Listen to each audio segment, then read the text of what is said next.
Hello, everyone. Welcome to this overview of research and development.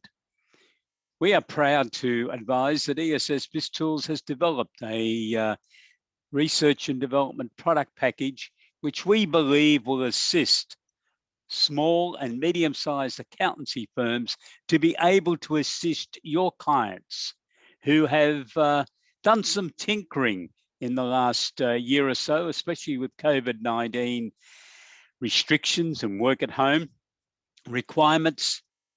And some of them might be able to develop a great product with the help of the government's assistance through research and development. So today is an introduction to this product package, which we believe will assist you. If you've got any questions, can you please send them through to me, peter@essbiztools.com.au. Now what I want to do is to take you through to the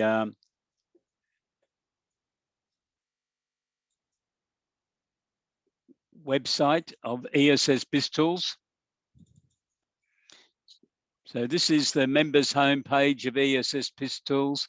Here on the left-hand side is the member product menu. These are all the product packages that we have within the system. And what we're interested in today, of course, is research and development. So I've clicked on to research and development, and we can now download the content. What we have is two complete packages that subscribers will obtain. The accountant's documents is the overall summary. Everything we've produced on research and development included within accountant's documents, but we also have a white label version of the documents that accountants who are subscribing to our research and development product package will be able to download to SME clients who have signed on with them for that accountant to supply the research and development system to them, because the prime responsibility for the maintenance of records required under the research and development regulations as administered by the Australian Taxation Office and Oz Industry is the client, is the SME business. So if we click onto the accountant's documents for research and development, we then have a full list of the various documentation. Today, I want to show you the flow charts, which give you an overview of the total picture. And hopefully you'll be able to see from them how this system operates. There is a procedure control form, which also gives you guidance to each of the forms contained in the overall package. But I'm going to go through, but you can see as we go through to get to the flow charts, the various types of forms. For those of you who are not familiar with ESS BIZTOOLS products, the abbreviation BAS is nothing to do with the tax office abbreviation BAS. This is Business Advisory Services.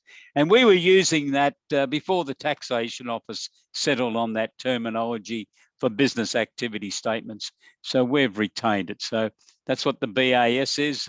Don't go thinking we've brought some more taxation information into this. Incidentally, a lot of accountants are saying they only want to do tax matters. Well, research and development is administered jointly by the Tax Office and Oz Industry. So it's fairly close to being a tax-driven product. I've now gone through and found the planning a research and development project, which is the first flow chart that we have. And I'm now going to be able to show that to you so that you can see the package on your screen. And we have developed this diagram to assist people understanding what happens, because with research and development, it starts with an idea and then moves into a project where a small team might be appointed by the boss in the business or one of the leadership team members to go off and do some preliminary investigations and then determine the research and development eligibility, which is a company, any type of company, as long as it's spent more than $20,000 in a financial year on legitimate research and development activities. Now you'll see we got some references to papers. If we want to have a look at what's in a paper,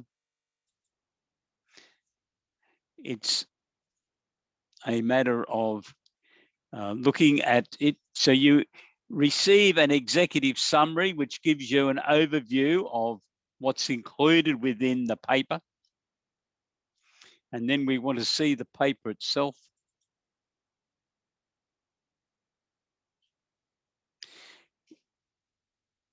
We can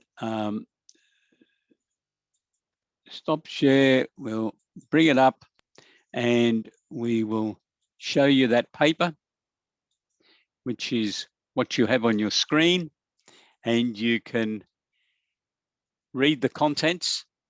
Incidentally, the space above these double lines is for you to badge this with your firm name on and your contact details, because this is a document which you could make available to your clients and prospects to give them an appreciation of what's involved in research and development.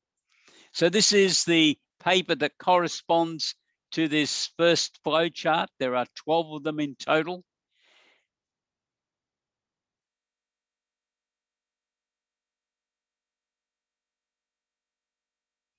So let's move into the paper itself. You can see what it's discussing. There's an introduction, and basically what we're implying here is that the tax office rules and the Oz industry rules on research and development require a systematic approach to be introduced. There is paperwork involved in keeping records. The tax office is just not going to allow fairly significant tax rebates, in some cases millions of dollars, from small businesses, unless there is appropriate documentation being put in place. These links to BAS 555 and 06 can be clicked onto from the paper and will be able to be accessed, but I'm going to link onto them from the flow chart. We start with an idea. Someone comes up with an idea and talks to someone else in their team who talks to the boss, and they decide to put a small team together and have a project and do some preliminary investigations. So we then need to determine whether there's any prior art or prior literature. And in the main, the checking mechanism is via the internet these days, but also contacting experts. And the trail that's been followed should be documented.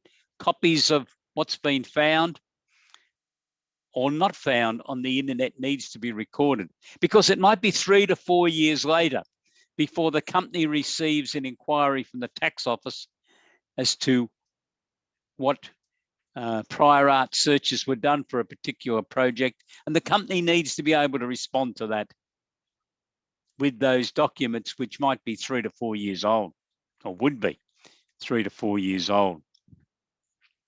So that's the brief overview of that documentation. So if we now go back to the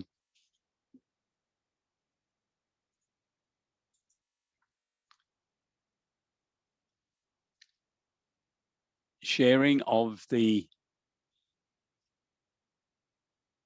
form,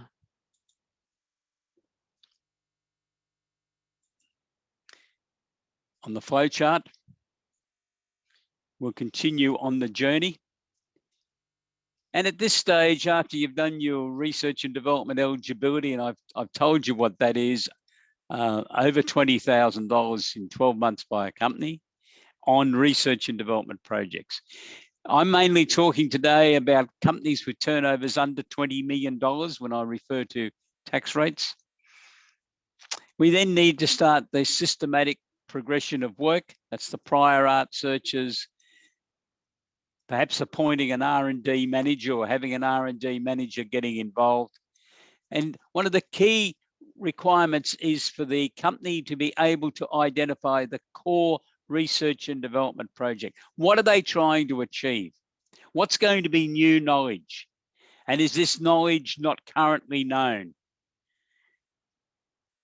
Now, the definition of currently known means that it has to be in the public space. If someone is working on a project in Switzerland and has never published anything, and obviously there's been no products made relating to that invention, well, your client can't be expected to find that. But if it's been published and there's all sorts of information comes up on the internet when you put in those keywords, well, the tax office and Oz Industry will say, you are not creating new knowledge. Someone else has already created that. And you can go off and research it, but you cannot claim the research and development incentive rebate. And what the government is requiring is that there then needs to be a systematic progression of work so that there is a proper record keeping. And after we've established what the core project is, we then need to determine some hypothesis determinations.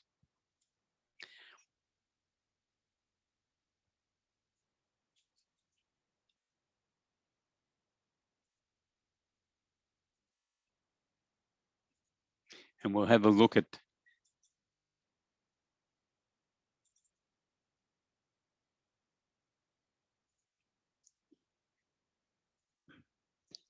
the determination.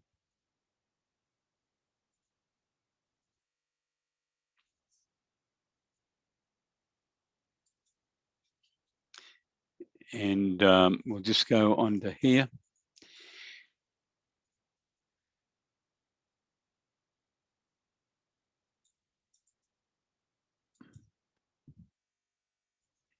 And this is the form which has been determined for planning the systematic progression of work, where you would record the prior art searches that you've undertaken, or your client has, the core activity that's been identified, what were the significant reasons, the hypothesis or hypotheses that's been determined. The hypothesis needs to be a positive statement of a belief that experimentation sets out to prove or disprove. Now, even though the hypothesis might be disproved, doesn't mean that your client cannot claim the expenditure that's been undertaken. There seems to be a misunderstanding about that. As long as the records have been kept, even if it's a research and development failure, doesn't mean to anything. As long as the various steps on the systematic progression of work have been undertaken, then that expenditure can be claimed. We just need to make sure that appropriate records have been kept to guide everyone through this process.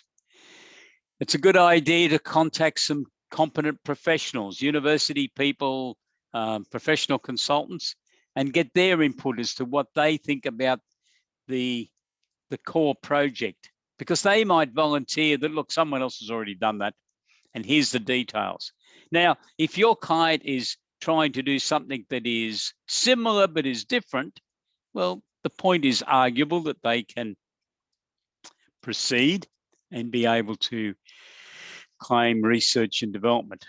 Another very important point is to remember that it's only the new knowledge that is the items that can form part of the core research and development projects.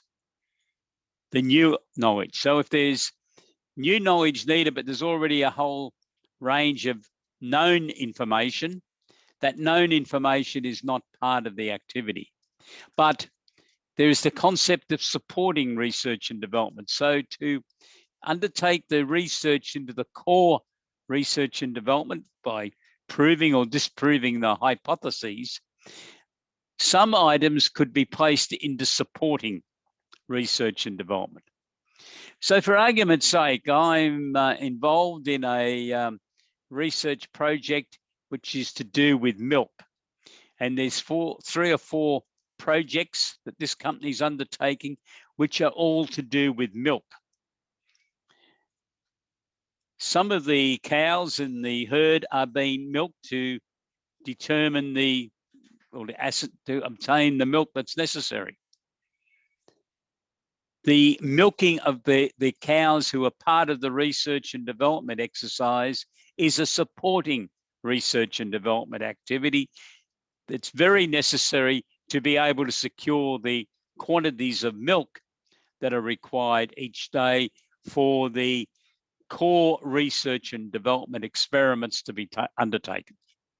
So the expenses in milking those cows, the ones that are part of the research and development project, is a supporting R&D activity and can be claimed exactly the same way as the expenses for a core research and development project.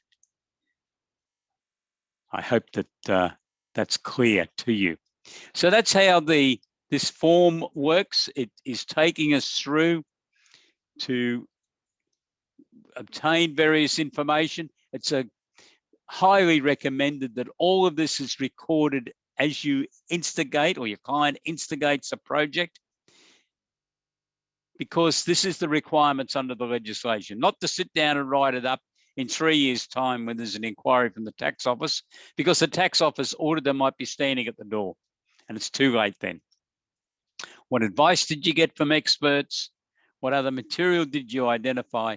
And one of the key questions, could the outcome be known in advance of the hypothesis experiments?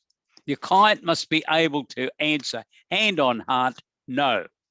As far as they were concerned, from their prior art, prior literature searches, and their consultations with experts and other people who they know have got knowledge in this area, they had not discovered any prior art, and therefore they could not have determined in advance what the results of their research were going to be. Evidence of your purpose, and then there's a checklist to make sure all this has been done. Now, this is a record that your client's got to keep, but I suggest that your role as the accountant who's ultimately going to record the required information into the company's income tax return, that you need to check this and to make sure that it's all gone through the proper processes. And but it's not your responsibility, though, to check that they actually did the experiments. If the client is signing off by their directors or their appointed person that these processes were undertaken, and here's the paperwork or the computer files to substantiate that, I think that's the end of your responsibilities as the accountant, including this information in the tax return you're drafting for your client to sign. Now, we might now go back to the form. I've just got to find it on my screen here, and we can move on.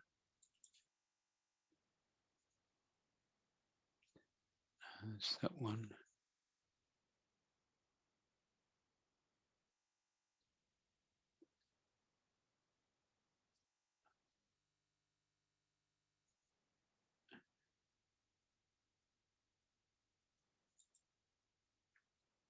So that that is how the system works, in that we're able to move forward to review all of the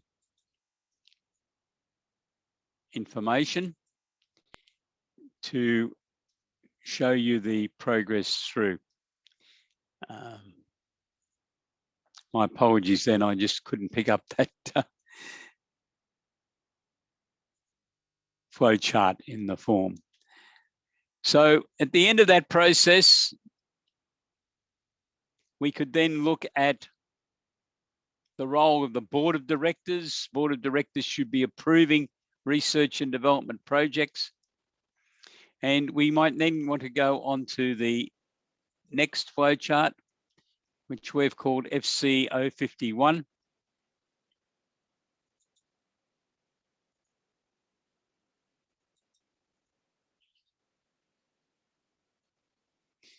And we'll just make sure that we have that.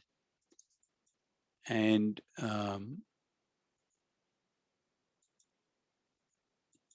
you can see that okay. This is looking then at the getting ready, appointing of a team, what external personnel you're going to employ for this project, contractors, competent professionals, and there are forms for all this information to be recorded in, and the documentation of the eligible expenditure. And then we discuss the concept of both codes for the research and development products and the task codes. So instead of someone having to write on a timesheet half a dozen words or maybe even 20 words to describe what they've undertaken in that research and development phase today, we suggest that for each client, you help them develop task codes. Just give them a number, A1, A34 or whatever, and obviously have lists of these codes readily available to the team so that they can clearly identify what they've done and write it in a very short space of time, because otherwise they will not write the full details out, and that will lead to confusion. We're then going to introduce to you the concept of looking at the labour on cost, and obviously the labour rates for the team members who have been involved in research and development activities, so that we have an overall labour costing summary.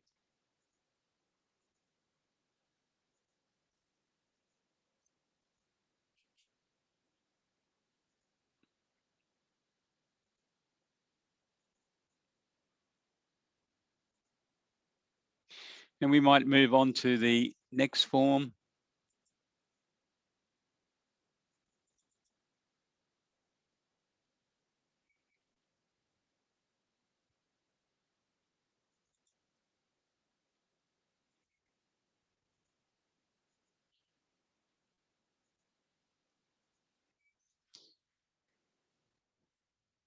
Which will just share that with you.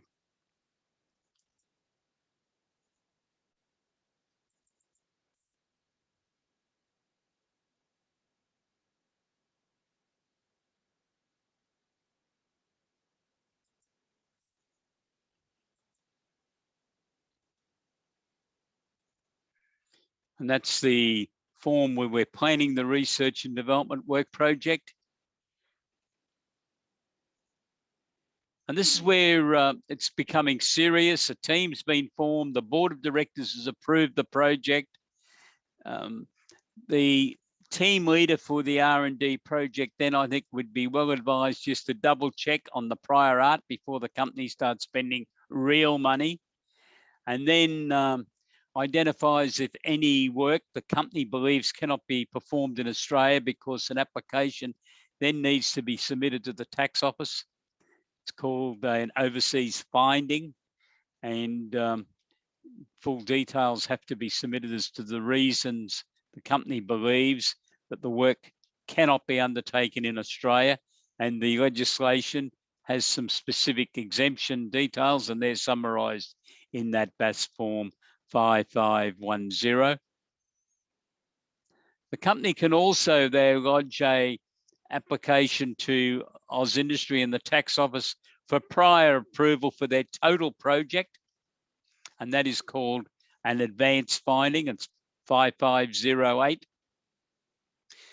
That can be lodged, and the company then sits back and waits until such time as AusIndustry and the tax office get back to them. That could take months and could really delay the project. So a decision needs to be made by the company's leadership team. Do you want to get prior approval? If so, design it, document it all, and then submit that application to the tax office, and then sit back and wait for their approval. So now we'll move on to the next flow chart.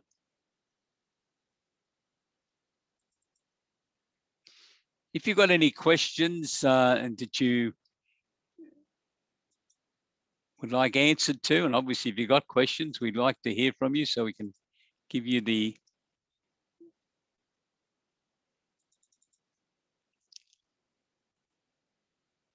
answers. Please contact me, Peter at ESS BIZTOOLS, and we'll answers back to you.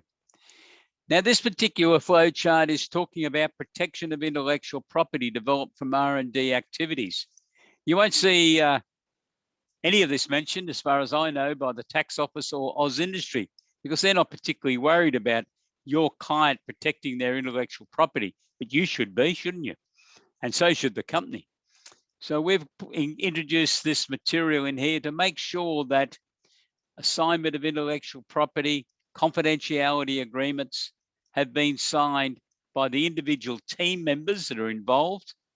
And just remember, their employment agreements need to be fairly broad to cover them working on a research and development project. But if they're a contractor or a professional person, the company needs to have these documents signed if the company is going to be able to clearly identify that it owns the results of this research.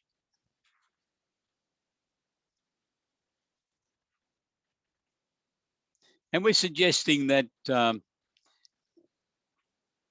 prior art searches are documented so that they're available to ultimately be submitted to the company's patent attorney for some advice as to whether he or she believes that the company should be applying for a patent, or perhaps the company wants to look at a trademark or a registered design, or alternatively may decide to not apply for any registrations, but will develop trade secrets that are only made available to key people in the organization. And there's been some instances around the world of some products that have relied on trade secrets for many years. The next flow chart is the key one, I suppose, where it's the systematic progression of work.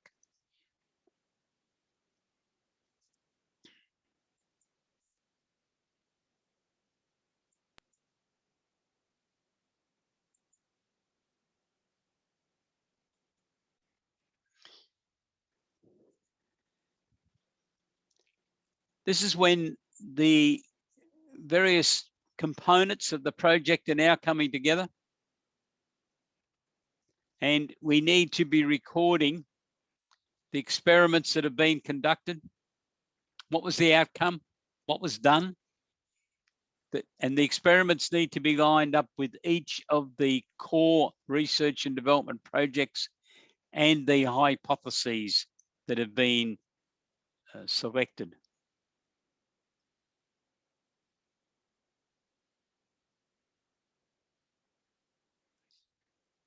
And if there's anything that's been undertaken that is not considered to establish a systematic progression of work, that is not for a core R&D project. It could be for supporting research and development. And then we've got a checklist there of what is systematic progression of work. I think there should be team meetings to review results. The governance statement is basically a statement that is signed by the team leader on behalf of the team for submission to the board of directors. And ultimately, this is being submitted to Oz Industry as part of the annual registration process, which has to be lodged 10 months after the end of the financial year, or at the date of lodgement of the company's income tax return, whichever is the earlier. And normally that 10 months post the financial year is the 30th of April each year, of course.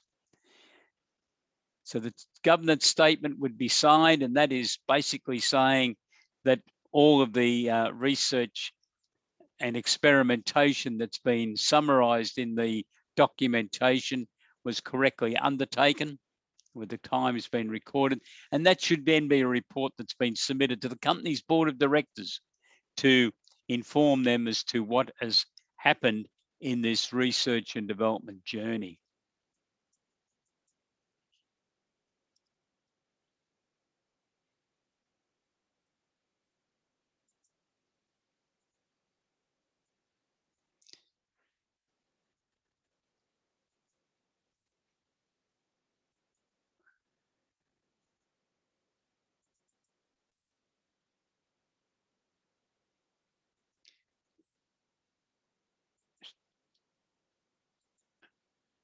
I got too excited then, one extra stroke on the keyboard. The labour flow chart, the labour team within your client's organisation is probably going to be the biggest single cost for research and development. And we have put together detailed workbooks using Excel to assist in the documentation. The basis is that there is a timesheet, and we've got a couple of examples of timesheets that the client and you can select which one you think is the most appropriate, or you can select another one if you like. But it's very important that there is a timesheet system put in place, and that the code of the core project is recorded, and the task code or a description of what was done, because that is required under the legislation, and obviously the time. And I think it's very important that your team members should sign that piece of paper on a daily or weekly basis, because it might be 3 to 4 years later before there's any sort of audit on this information. And that person that undertook that phase of the research and development process may no longer work for you. In any case, their record or memory is not going to accurately record what happened. So the system here that we've developed enables the team in the client's office to segregate whether someone was working on a core R&D project, because they've named the numbers of those project codes, or they were working on a supporting research and development activity. I don't think I've mentioned it so far, but a supporting research and development activity must be aligned with a research and development core project. So we have a form in the system which will assist in that identification. So the forms are utilized daily or weekly. They're posted into the workbooks within Excel, and the labour cost is transferred across each month, labour and labour on cost, so that you have a progressive build-up of the cost on each project each month, and the supporting research and development activities in exactly the same way.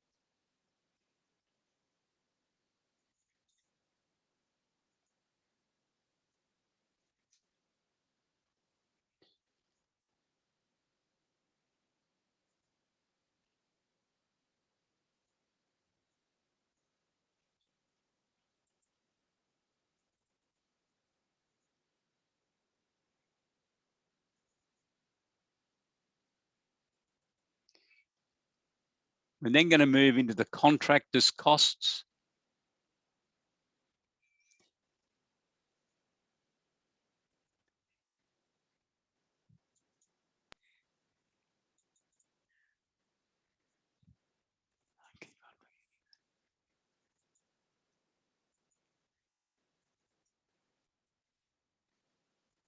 Contractors' costs are going to be determined from tax invoices submitted by a contractor for work.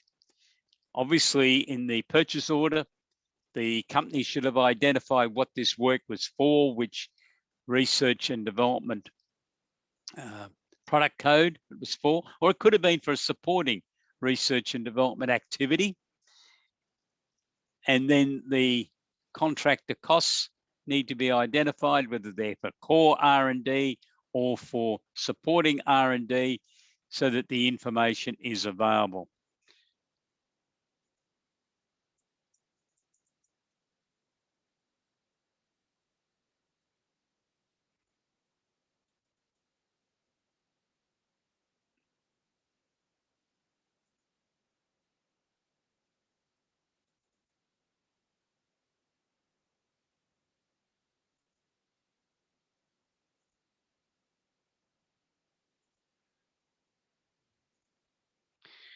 The next one we move to is very similar to contractors, and that is for professionals.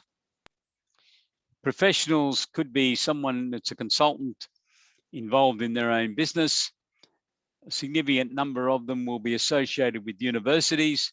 So whichever way it is, you'll receive a tax invoice, and it's very similar to contractors that then needs to be allocated to whichever core project code that it related to, or supporting, but I would have thought with professionals, most of it should be related to core projects. And then you're building up the costs month by month as to what their costs are and for what projects.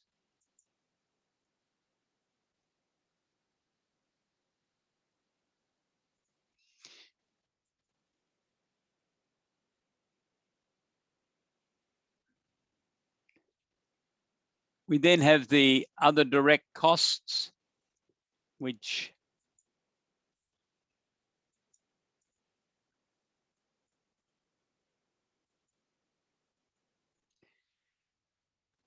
will give you a summary of the other expenses that have been allocated to core projects or to supporting projects.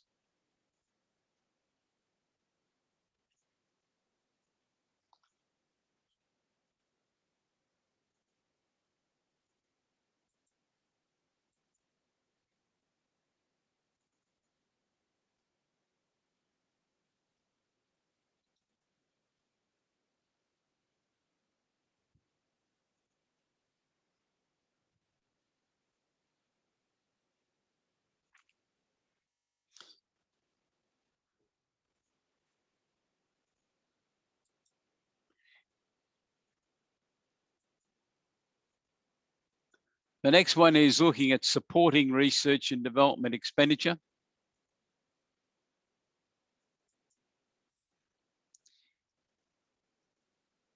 You need to read our material relating to supporting research and development expenditure, because you must be able to identify that it does in fact have a direct nexus with a core research and development activity.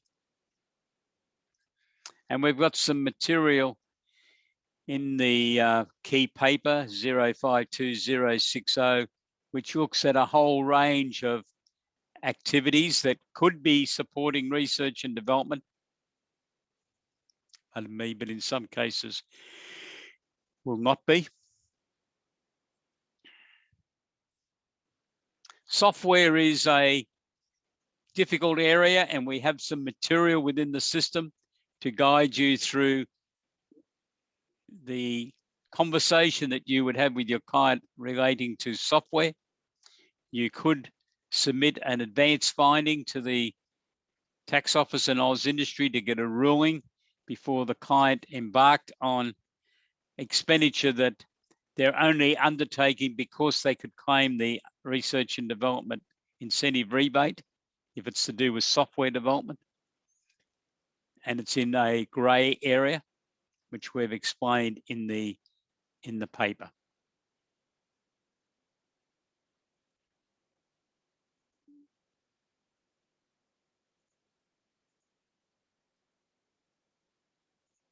And we've got some details there of information of expenditure which will not qualify as a supporting research and development.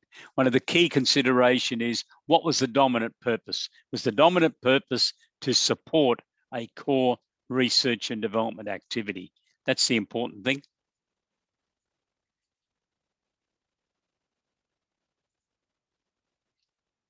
And that's what they need to be able to identify if they're going to be accepted by the Industry and Tax Office as research and development expenditure.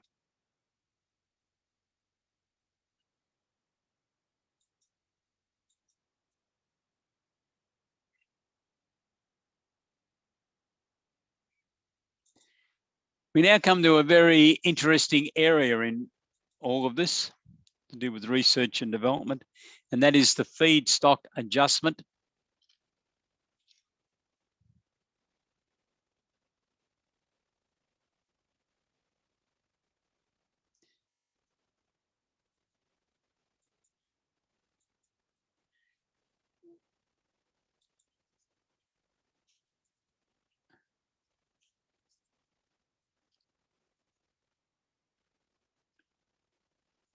The feedstock adjustment is something that occurs when a company has been undertaking research and development activities and is still undertaking research and development activities on a particular product, and then starts generating sales of those products whilst they're still in research and development phase.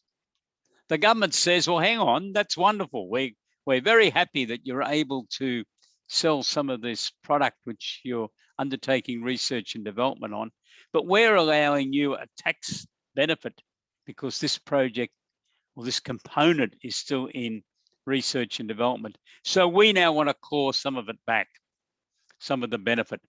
So what this flow chart is explaining is what feedstock is. So the feedstock input and the feedstock output. Output of the sales, input are the components that have gone into that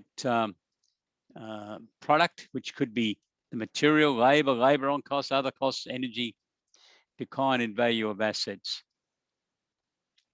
And is this expenditure for a core research and development activity? If it is, it could be a feedstock adjustment. If it's not, it won't be a feedstock adjustment. And the questions then need to be asked, does the company intend to sell the products?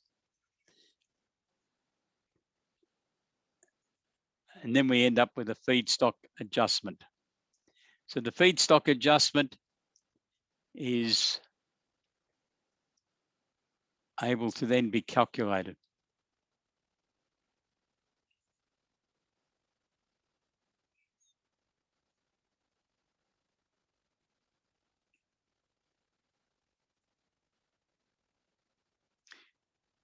We're making some suggestions that your client should be talking to some other people to build a case as to why a product that's been sold is still in research and development, because there are significant benefits for the company in doing this, even though there is a feedstock adjustment.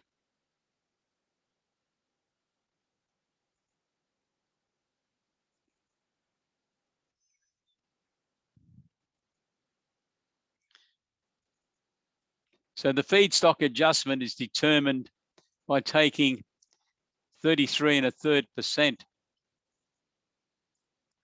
of the lesser amount of either the feedstock output or the feedstock input. And so the example I've got here is the material costs in the research and development were 165,000. The feedstock revenue was 193,000. The smaller amount's 165.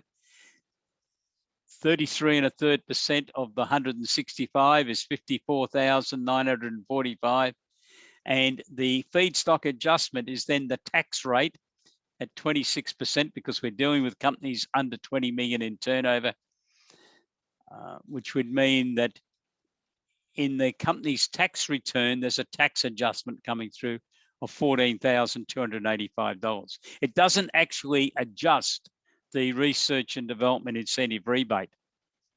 That's how the feedstock adjustment works. And there's some other notes there that we have.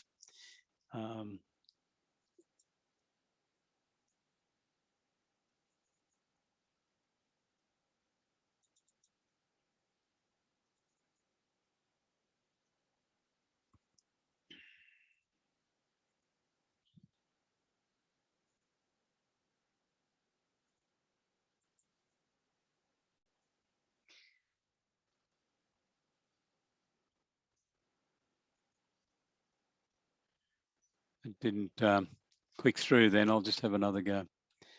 I didn't mean it to go back to there. My apologies. We need to go.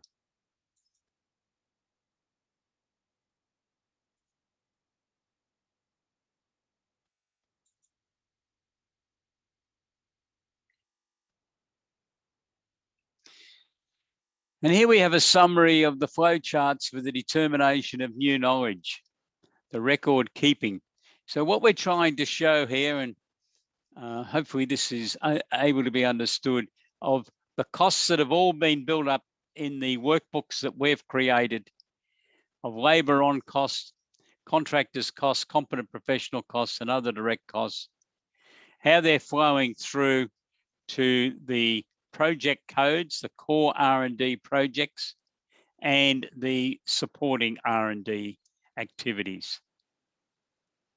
And the flowchart books that are set up within Excel that are part of both the accountant's package and the white label package, which you'll be able to download to your clients, will enable this information to be produced.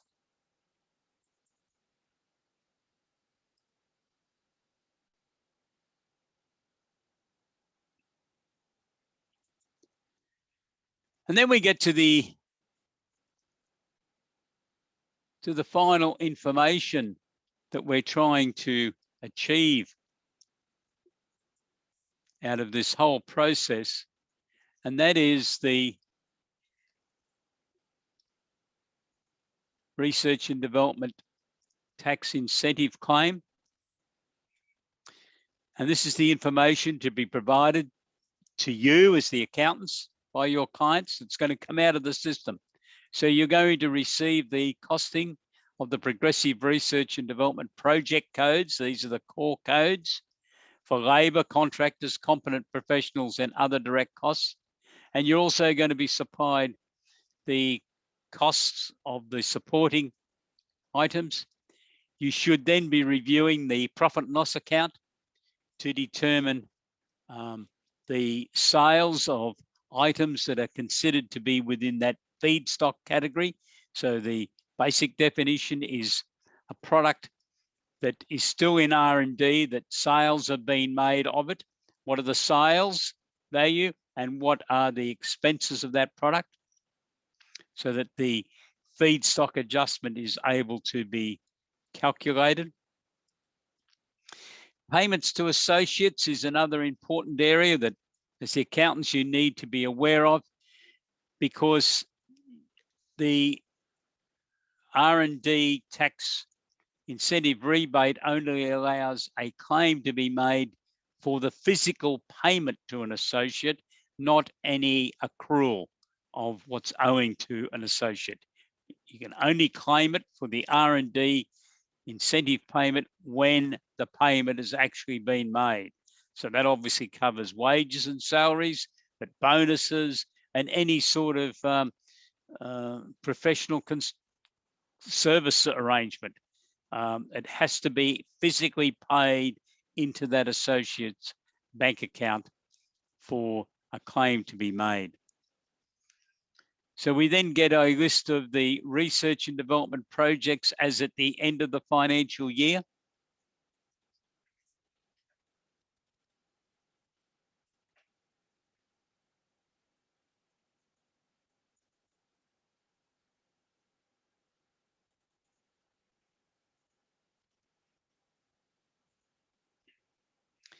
And this will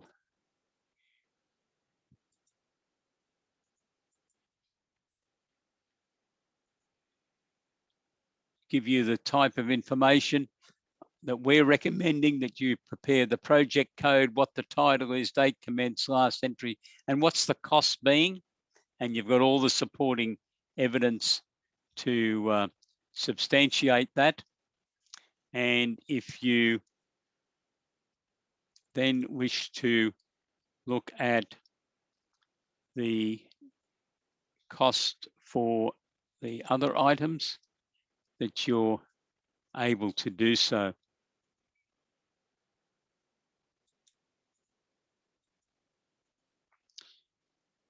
And then we have the requirements for Oz Industry, because you know that the registration has to be lodged with Oz Industry 10 months after the end of the financial year, or the date of lodgement of the company's income tax return. If your clients are trading at a loss, there'll be a fair bit of pressure put on you to ensure that that information is able to be supplied as soon as possible after the 30th of June. In actual practice, it tends to be in August, September that all the information is available. As you can see from all this, there is a fair bit of work. From an accountant's point of view, this is very interesting and attractive professional fees that are being earned from this process. The general information that is required is number of employees and explain the outcomes. And then for each individual project, we need a summary of the hypothesis, experiments, and observations and the conclusions. Now that can be 2 or 3 A4 pages per project as you go through it. So you can end up with quite a document that then has to be submitted to Oz Industry by the 30th of April. And you can apply for an extension if you've got valid reasons for the delay, but the maximum extension period has now been set at 3 months. So the best way is to get it done by the 30th of April. And as I said before, if you've got clients who have traded at a loss, they will be putting pressure on you to have all of this completed as soon as possible. So for the year ended 30 June 2021, perhaps you should be starting to get ready soon, talking to your client, understanding what they've been doing, and ensuring that in August, September, you can get this information assembled so that this return can be submitted, because that is the first thing it has to go in, because the Oz Industry then issue a number that you have to include in the company's tax return, so that the whole process can work. And within about 30 days, the tax office will pay the component of the claim, 43.5% of the total research and development claim, as long as that is less than the company's accumulated tax losses. That amount will be paid direct into the company's bank account for them to spend whichever way they like. And in most cases, it seems to get reinvented back into the research and development process. So that's our overview of the research and development system that ESS BIZTOOLS has developed. We are continuing to update the material, and we will be adding to it each couple of months. And we will be running regular training sessions from next month onwards for our subscribers. If you're interested in becoming a subscriber to this package, could you please go to our website, www.essbiztools.com.au, and register for a appointment, a Zoom meeting with me, and I will take you through the process. Or you can send me an email, peter@essbiztools.com.au, and book a time for a consultation call. I hope this has satisfied your curiosity as to what is included within our research and development product package. Have a great day. Goodbye.